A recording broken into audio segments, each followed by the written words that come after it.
Hi everyone, it's Dr. Hunter here at Hammer and Strings again, and today I have invaded Yuriy's practice time. Mr. Yuriy is one of our piano teachers, and that's one of my favorite things about working here is getting to hear these teachers and different musicians practice all the time. It's fantastic. So I invaded his practice room and he's here with me. Hi, Mr. Yuriy. Hello everyone. And so Yuriy today is going to walk us through his kind of warm-up routine for when he's getting ready to play for an extended period of time. Yes. So the first things that we want to consider is we might not necessarily know the piano that's in front of us. And if we're rehearsing somewhere new or we're planning to play a concert and we're just there and we got there with cold fingers, the first thing we try to figure out is the sound of the piano, how responsive it will be. How easy will it be to perform everything we planned to do on that piano. So a good way to do it is to listen to some chords, try to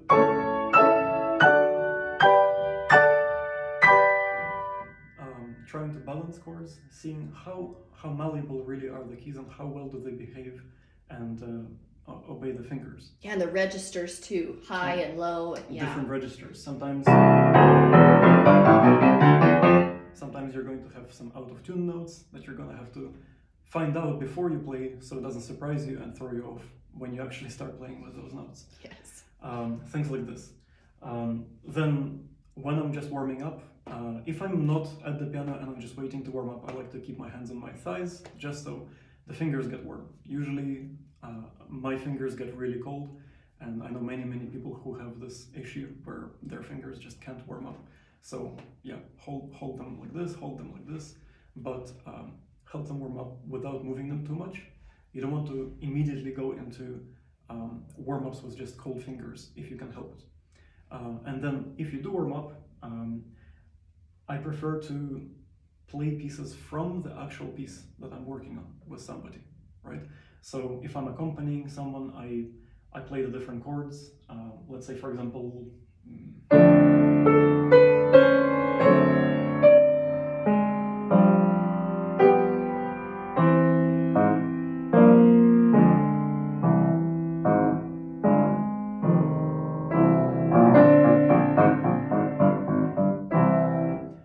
those were juicy. And I'm trying to find, do they actually behave?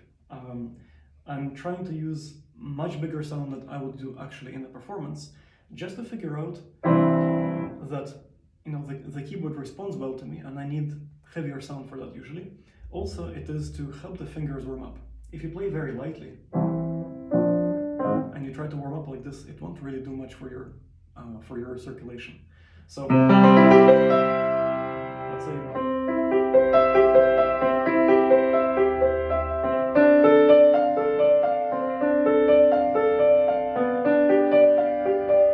just flesh out those notes and really lean into them so that they can you can fully understand what the notes are doing and how the keys are behaving.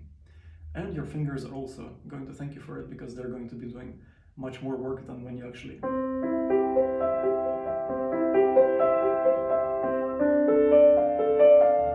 start to perform with the real sound. So these would be my advices on how to perform. I know everybody does it differently, but these are just some ideas. Awesome. Thanks so much. And yeah, he's so right. Every pianist does things a little bit differently. We've talked to Miss Carrie already. We talked to some of our vocalists, and you'll see some of those videos coming up.